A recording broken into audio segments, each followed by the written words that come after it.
Welcome to this video. Today, I will tell you a story that most people have never heard before. It's about an empire that ruled for more than 600 years, that ruled across 3 continents, Europe, Asia, and Africa. An empire of sultans, warriors, palaces, betrayals, love, and blood. This is the true story of the Ottoman Empire. You don't need to be a history expert. You don't even need perfect English. Because I will tell this story in simple, emotional, powerful English, so you can enjoy the journey and improve your English at the same time. As you listen, you will learn new words, understand how real stories are told in English, and feel connected to one of the greatest empires in human history. Part 1. The birth of an empire. Let's go back, more than 700 years ago. The year is 1299. The place is Anatolia. Today, we call it Turkey.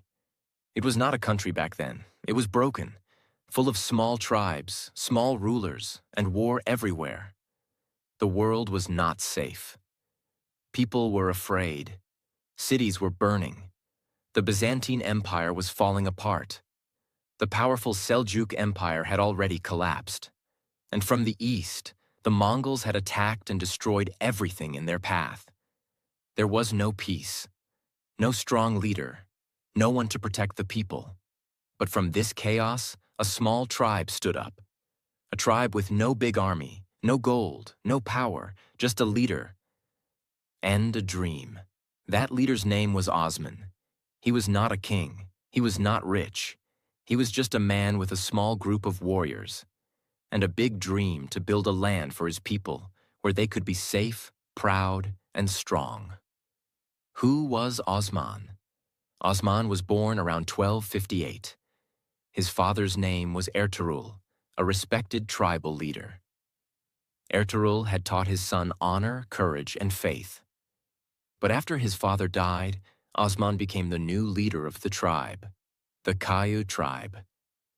At that time, the tribe lived near the borders of the Byzantine Empire, the old Christian empire that once ruled a large part of the world. But now, the Byzantines were weak and broken. Osman saw an opportunity. He believed it was time for a new empire to rise, one that followed Islam, protected the weak, united the Turkish tribes, and fought for justice. How the empire started. Osman started attacking small Byzantine forts, one by one. He didn't attack big cities. He started with small wins. Every time he won, more people joined him. Warriors, farmers, believers. They followed him not for gold, but for purpose. They believed Osman was chosen by God to lead a new era. He didn't call himself a king. He called himself Bey, a leader of the people. But soon the world started to notice. The small tribe of Osman became strong. Other tribes joined him. And in 1299, Osman made the most powerful decision of his life.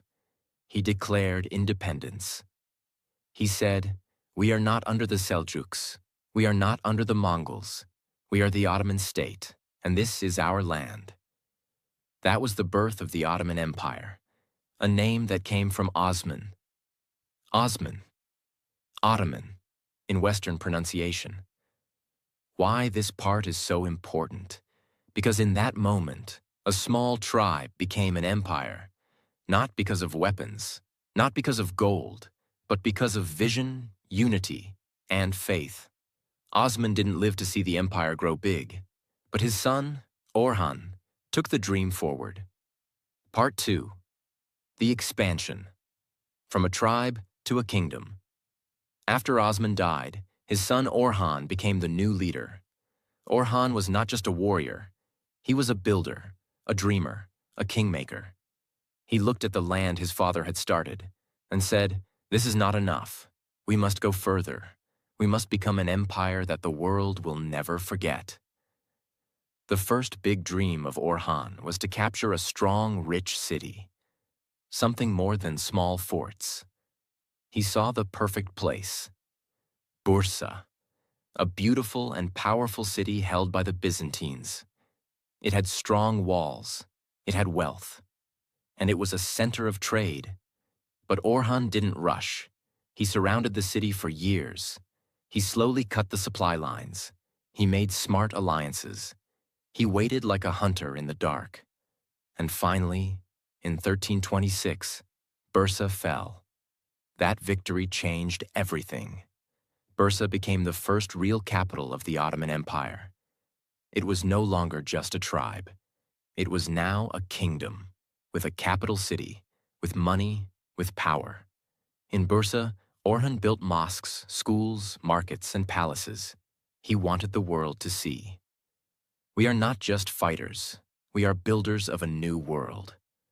To grow bigger, Orhan knew he needed more than just soldiers. He created a system, a structure that made the Ottomans stronger than any tribe before. 1. A powerful army. He built a regular army called the Yaya, and later, something even more special, the Janissaries, which I'll explain in part 3. 2. A fair tax system. People paid taxes, but they got protection, roads, and justice in return. 3. Freedom of religion. The Ottomans allowed Christians and Jews to practice their faith as long as they respected the empire. 4th. Education and law. He built madrasas, Islamic schools, trained judges, and promoted scholars. They believed, an empire is strong not just with swords, but with smart minds. This new system made people feel safe, and when people feel safe, they don't run.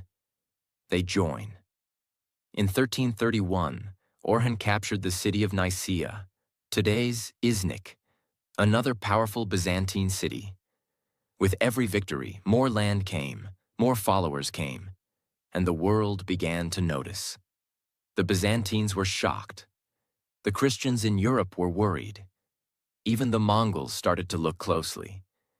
But Orhan stayed calm. He didn't call himself Sultan yet.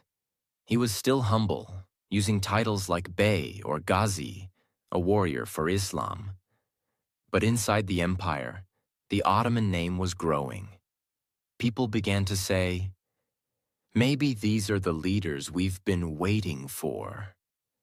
Here's something you wouldn't expect. Orhan's son, Suleiman Pasha, went across the sea into Europe. Yes, Europe. The Ottomans, who had started as a small tribe, were now crossing into Thrace, today's part of Greece and Bulgaria. They didn't go there with a huge war. They helped a Byzantine prince in a civil war. In return, they got land in Europe. It was a quiet step, a soft step, but it was the beginning of Ottoman expansion into Europe, a moment that would one day change all of world history. Orhan legacy. Orhan ruled for about 35 years. When he died, he left behind a powerful capital, a strong army, a growing empire, a system of law and respect, and land in both Asia and Europe. From his father Osman's dream, he built something real, stable, ready for greatness. But the next generation would do something even bigger, something the world would never forget. Part 3. The Rise of the Sultanate. Orhan was gone, but the empire he built was just getting started. Now the Ottomans had a strong city, Bursa, a system of taxes and laws, land in both Asia and Europe, and the respect of thousands of people. But what they needed now was a true sultan, someone who would not just protect the empire, but take it to the next level. Meet Murad Dagh. The first true sultan, the son of Orhan, was named Murad. He was not loud, not angry, not flashy.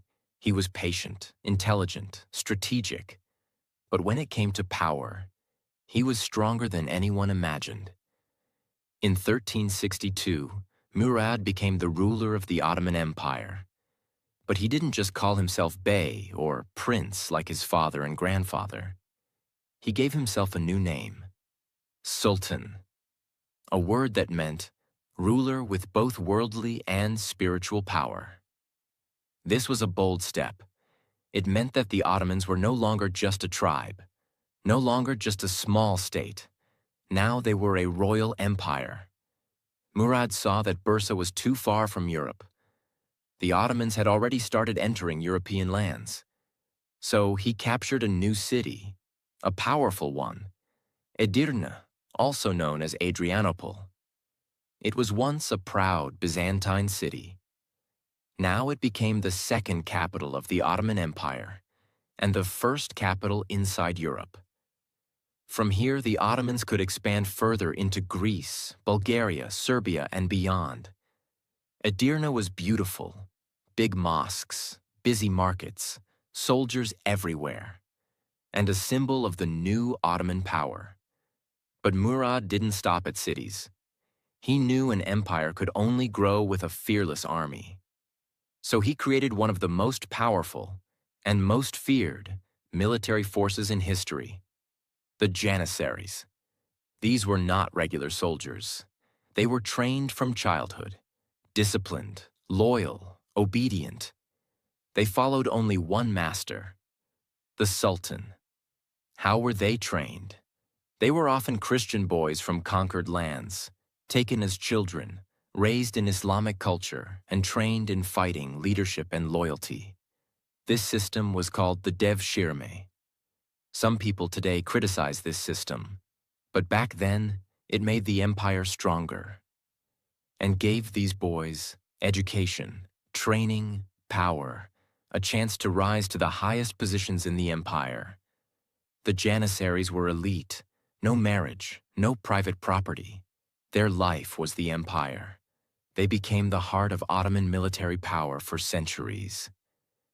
And because of them, the Ottomans now had something other empires didn't. An unstoppable army trained for victory, not for money, not for land, but for loyalty. The battles begin. Now Murad had a real empire. He had 2 capitals, Bursa and Edirne, a system of taxes and laws, religious tolerance. Christians and Jews could live peacefully under Ottoman rule, and the Janissaries, his iron army. It was time to move forward. Murad looked at the map and saw an opportunity. The Balkan region, Greece, Bulgaria, Serbia, Albania, was weak and divided. Different kings, small armies, too much fighting among themselves. Murad moved quickly. He captured Plovdiv, Sofia, Nice, and many other cities, one after another. People were shocked. "Who are these Turks?" they asked. "How are they taking over everything?" But the answer was simple: discipline, unity, purpose. The Europeans tried to resist. They formed alliances. They asked for help from Hungary, Venice, even the Pope in Rome. But Murad's army was too fast, too smart, too strong. In 1389, a major event changed history: the Battle of Kosovo. On one side, the Ottoman Empire, led by Murad. On the other side, a large Christian army led by Prince Lazar of Serbia. It was a bloody and violent war. Thousands died. The ground was red.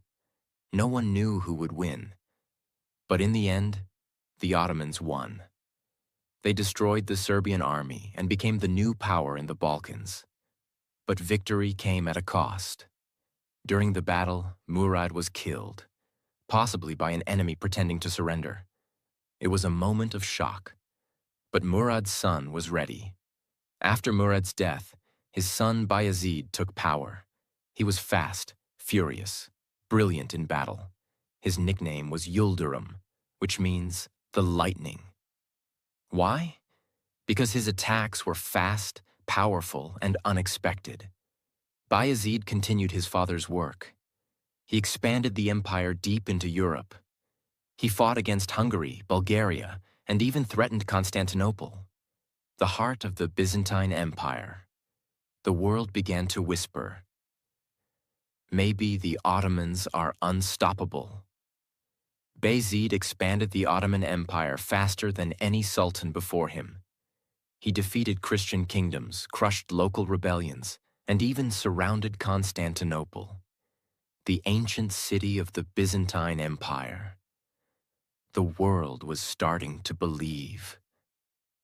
Maybe the Ottomans really will take over the whole world. But just as Bayezid was preparing for his greatest victory, a monster was coming from the east, a man whose name made even kings tremble, a man whose armies moved like a storm. His name was Timur, also known as Tamerlane. Timur was not an ordinary conqueror. He came from Central Asia, from the same lands where Genghis Khan's blood still echoed. He claimed to be Genghis Khan's spiritual successor. He was not a sultan, not a caliph, not a king. He was a warlord, a destroyer, a shadow of fire. His army was powerful, fast, and extremely brutal. He had already crushed Persia, destroyed Baghdad, broken kingdoms in India, and burned cities to ashes. Now, Timur's eyes turned toward Anatolia, the heartland of the Ottomans. Why did Timur attack Bayezid? It wasn't just about land. It wasn't just about power. It was about ego. Bayezid had called himself Sultan of Rum, the Sultan of Rome, a title that Timur believed belonged to him. Also, both leaders were proud, ambitious, and unwilling to bow. Timur sent a message to Bayezid demanding respect. Bayezid replied with insults. Their letters were like fire and thunder. They didn't just disagree, they hated each other. And so, war was coming. The two greatest Muslim powers of the time, Bayezid with his powerful Ottoman army, Timur with his brutal, massive Mongol Turkic force. They met near the city of Ankara in the year 1402. It was summer, hot, dusty. The air was thick with fear. Bayezid's army was confident. He had won many battles before, but Timur had a secret weapon, strategy. He used spies. He spread rumors to turn Bayezid's allies against him. He even freed Turkish princes who hated Bayezid and made them fight against their own sultan. When the battle began, it was chaos. Some of Bayezid's troops betrayed him and joined Timur during the fight. His lines broke. His army panicked. The proud sultan tried to fight, but it was too late. Bayezid was captured, and that moment broke the empire. Imagine it, the man who ruled the greatest Islamic empire, now a prisoner in a foreign tent, in chains. It is said that Timur kept Bayezid in a cage. Some say he treated him like a dog. Others say Timur allowed him to live with his wives, but in deep shame. The truth is debated, but one thing is clear. The empire that rose like lightning had now fallen into darkness. Bayezid died in captivity in 1403. Some say it was suicide, others say it was grief. But what mattered more was what happened next. Bayezid had many sons, but he never chose a clear heir. So after his death, his sons began to fight each other for the throne. This period, from 1403 to 1413, is called the Ottoman Interregnum. It means time between kings. It was a civil war, a brother against brother, each one claiming to be the rightful sultan. This was the most dangerous time in Ottoman history. If they failed now, the entire empire would be lost forever. Enemies from Europe attacked Ottoman lands. Christian kingdoms took back cities. The empire became weak, confused, and broken. But after 10 years of chaos, one brother rose above the rest. The son who finally took control was Mehmet I, the son of Bayezid. He was not just a fighter, he was a healer. He brought the empire back together. He defeated his brothers, stopped European invasions, rebuilt broken cities, reorganized the army, restored the government. Mehmet then was not a conqueror like his father, but he was something more important, a saver of the empire. Without him, there would be no Ottoman Empire today. He ruled from 1413 to 1421 and died peacefully, leaving the empire stable again. But the world didn't know. The real storm was still coming. Part 4. The Conquest of Constantinople. After Mehmet the Rebuilder died, the Ottoman Empire was alive again. But it was not yet complete. It was strong, it was respected, it ruled many cities. But one city still stood like a challenge, a city of ancient power, a city of dreams, a city that had survived attacks for more than 1,000 years. That city was Constantinople. Constantinople was the capital of the Byzantine Empire. It was one of the most famous cities in world history, built by Emperor Constantine in the year 330 AD. For over 1,000 years it was the center of the Christian Orthodox Church, the capital of the Eastern Roman Empire, a symbol of power, faith, and tradition. It had the strongest walls in the world, a deep moat, giant towers, and it was surrounded by water on 3 sides. Many empires had tried to conquer it. All had failed. And so, to take this city was not just about war. It was about making history. After Mehmet the died, his son Murad II ruled for some time. He fought many battles and kept the empire stable. But the real fire came from Murad's son, Mehmed II. Mehmed was only 12 years old when he first became sultan. Too young, too inexperienced. So after a few years, his father returned to rule again. But when Murad died in 1451, Mehmed became sultan again, now 19 years old. He was no longer a child. He was focused, educated, strategic, and obsessed with one dream: to conquer Constantinople. Mehmed's advisors said, "It's impossible. Too many armies have failed. We will lose everything." Even Europe laughed. A 19-year-old boy against a 1,000-year-old city? But Mehmed didn't care. He had been studying the city since he was a child. He knew its weaknesses. He believed it was his destiny. He said, "Either I will conquer Constantinople, or Constantinople will conquer me." Mehmed didn't just attack blindly. He began a plan that shocked the world. Built the biggest cannon the world had ever seen. It was designed by a Hungarian engineer named Urban. The cannon was so large it could only fire once every few hours, but it could break even the strongest walls. Built a fortress on the Bosphorus, called Rumeli Hisarı. It stopped all ships from bringing help to Constantinople. It was a signal to the Byzantines. We are coming.